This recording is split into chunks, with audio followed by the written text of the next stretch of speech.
Today's class is going to primarily focus on Black women, Black organizations for the early 1900s as they challenged the women's suffrage movement. By the end of this class, you want to be able to define these terms here. You want to use the AP source sheet to interpret and analyze the documents in this slideshow. Do not forget, we always have the themes here for each particular class. There are 5 readings. Reading 1 is by Booker T. Washington, and reading 2 is split up into 2 different sections. This is a pretty lengthy source. And then we have reading 4 and reading 5, but we're really only looking at 4 actual sources. Last class, we primarily focused on Du Bois' double consciousness.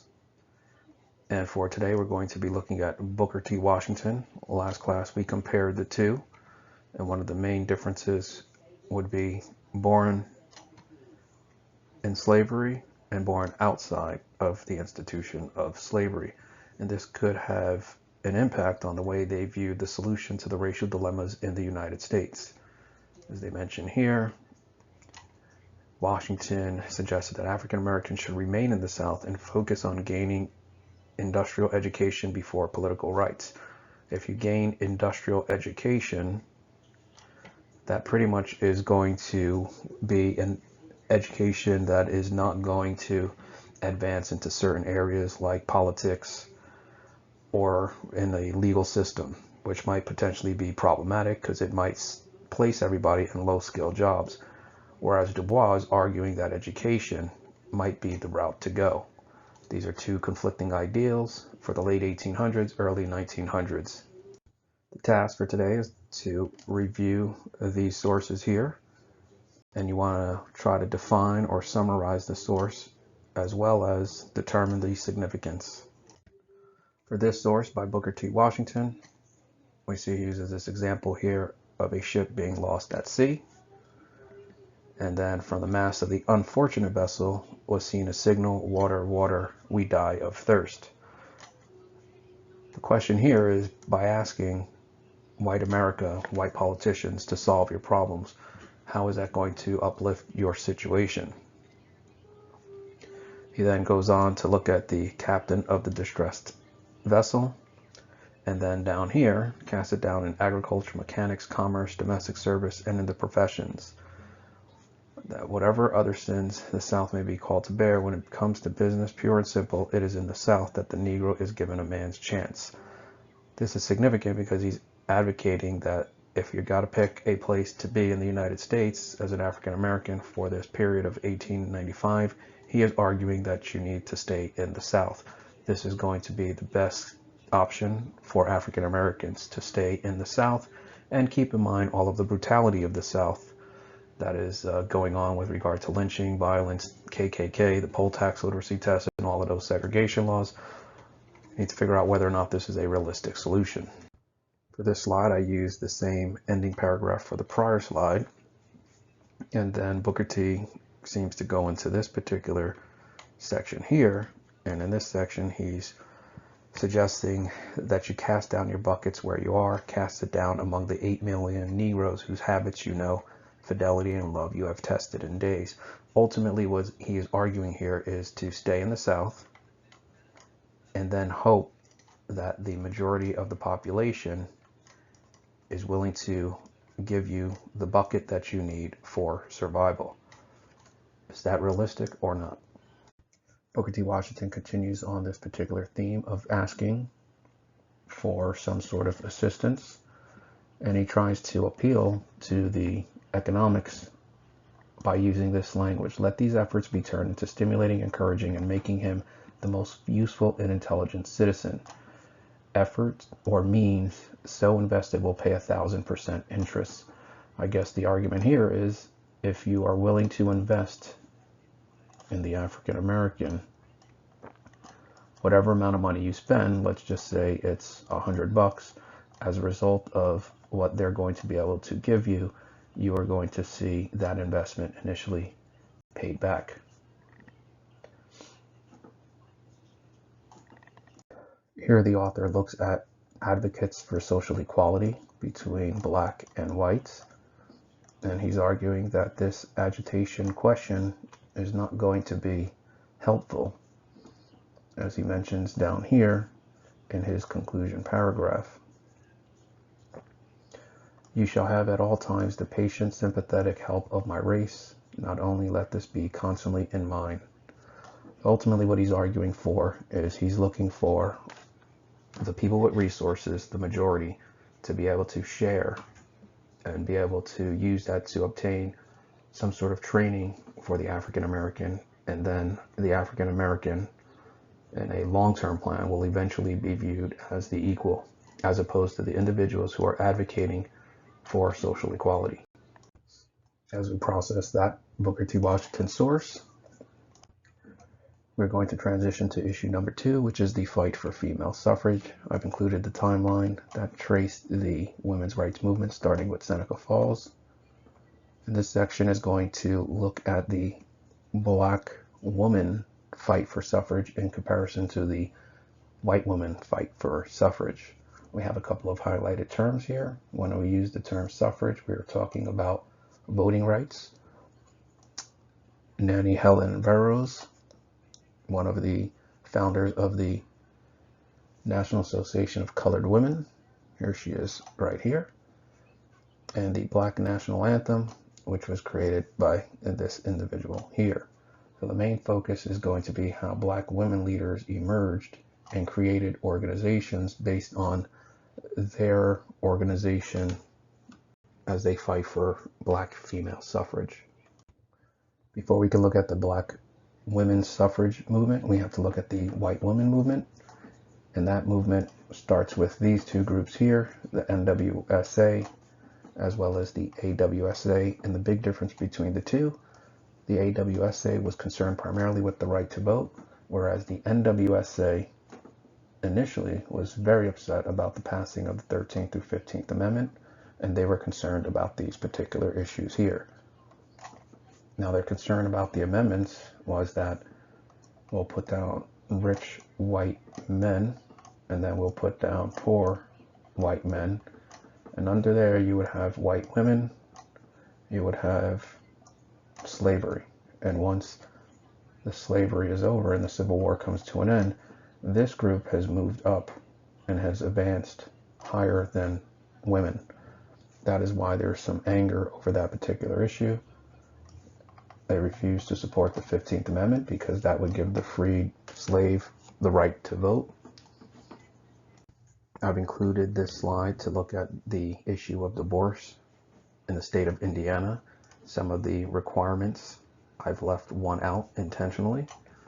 And the 6 requirements here is a woman trying to file for divorce would have to go before a panel of men to verify that these items did in fact happen in order for her to get granted a divorce, which is the primary reason why this group is so focused on divorce laws. Whereas the AWSA, concerned about the right to vote, it doesn't really matter because both of these groups in the 1890s would merge into the NAWSA. As we transition to the early 1900s into the 1920s, we see a suffrage map here. Some of the women in the early 1900s who are fighting for women's suffrage. The NAWSA was formed in the late 1800s, and this would be the organization that would get women the right to vote in the 1900s. I've included a more detailed chart prior to the Civil War, and what we want to focus on is this section right here. A white woman married to a white rich man would have higher status, however they would not be allowed to vote. And when the 15th Amendment guaranteed the freed slave the right to vote, their position was elevated, which was kind of a slap in the face to the white women, which is why they were against the 15th Amendment. We are going to move on to source 2, where the author Anna Julia Cooper is going to look at the overlap between race and gender, something that we have looked at in a prior unit, Unit 2, the intersectionality chart. And for the most part, what's going to happen is you're going to see tension between white women as well as black women. And the argument is going to be that the white women's suffrage fighters are looking primarily at the issue of race differently, which is what's going to create that tension. And some of the women, black women, are going to form in these institutions as a way to challenge the white women who are fighting ultimately for the right to vote for white women, leaving out black women because they do not see any sort of link between race and gender. The task for this particular source is to read the sources, come up with the definition, and determine the possible significance. What you want to do with this source is link this section right here. And you want to link it to this section, because ultimately what the author is looking at is the neglected experience of the African American woman. That could even take us back to the time of slavery and how that particular theme is continuing, where their situation and circumstances are vastly different from the other groups. In this section, the author uses religious as well as global examples of treatment of women and the family structure. She brings in Christianity, feudal system, Chinese systems, Muslims, and even references the Ottoman Empire. Somewhere down here mentions the Turk, the sick man of modern Europe. So it seems to be a comparison to the role of women. In this section, the author takes a couple of shots at the Turks, calling them vile, unprogressive, unambitious, and low. And yet Turkey is not without her great man. She has produced brilliant minds, men skilled. How is that possible if Turkey is supposed to be all of these particular things? Possibly the reason why the author is addressing this is because Europe considered the Ottoman Empire to be the sick man of Europe with regard to what they Europeans believed was a lack of progression, which justified the nickname the sick man of Europe, which is the reference to this particular group. That seems to be a belief system among Europeans as well as Americans with the sick man of Europe. But still, it doesn't matter because they were still able to achieve some form of greatness despite that particular decay. And then down here, it's questioning how civilization can be successful without advancement of women's rights. The author continues looking at civilization and how you need the influence of good women. Keep in mind the way society in the United States views black women, which is going to be very different. And the question here is whether or not the U.S. will be able to progress without advancing the women of all races within the society. Continues to make references to European systems as well as religion to prove that particular point. And then down here, looks at the role of religion once again. Here the author looks at secular societies. A secular society is one that wants to have religion separate from government. The author is arguing that the church committed a double offense against women in the Middle Ages. Here they're bringing up Egypt. Now the author seems to jump around historically from one civilization to another, and primarily just looking at the role of women and arguing that society cannot advance without women's rights. You want to complete the task sheet for that particular source. This source seems to be a sum of money as well as contributions to spread Christianity into the heathen lands. And out here mentions that the Black Church is going to be contributing to this particular initiative. We have one more source. The last source to read is the Black National Anthem. And as you read through this Black National Anthem, you want to keep in mind some of the uplifting songs and stories that we looked at during units 1 and 2 with regard to slavery and how songs were used as a way to uplift and maintain some form of positive attitude in a horrific situation. The last issue to address for this particular class, Black institutions. Here we're looking at the Black press that is starting to publish newspapers, and the newspapers are addressing issues important to the Black community. As it mentions here, self-sufficiency of their communities by having a Black newspaper. That means you can write about stories that impact your particular group. The downside is that this contributes to that double consciousness that Du Bois talked about. Continuing on with that self-sufficiency theme, we start to see the establishment of churches, in this case here, founded in 1816, and we're looking at Black institutions and those Black institutions, how they act as self-sufficiency, which seemed to be the approach that W.E.B. Du Bois was looking at, instead of looking at some sort of gift or some sort of right or some sort of money or some sort of job from white America.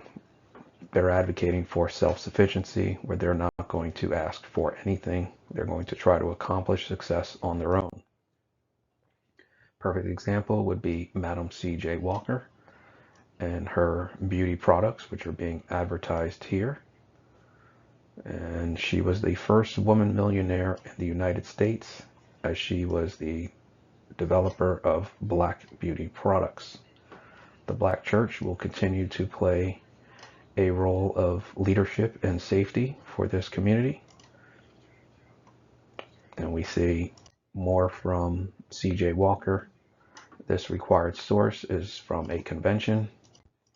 We also have the first African American owned bank. This required image from the AP framework. And what's starting to happen here is you have the United States of America, but within the United States of America, you're starting to see churches, banks, cemeteries, and institutions that are just separate from the majority. It's going back to what Du Bois was talking about having those two different Americas. The remaining images are images from prior slides, and we talked about some of the free African societies, the cemeteries that were starting to emerge as a way to challenge discrimination. As it mentions here, the white church denied them proper burial ground, which led to the establishment of this particular organization. We also talked in a prior class about the African Free School, which was designed to try to educate African Americans in the 1800s. You should have an understanding of these terms here. Make sure you have completed the worksheet. And if you want to verify your definitions, feel free to use this slide.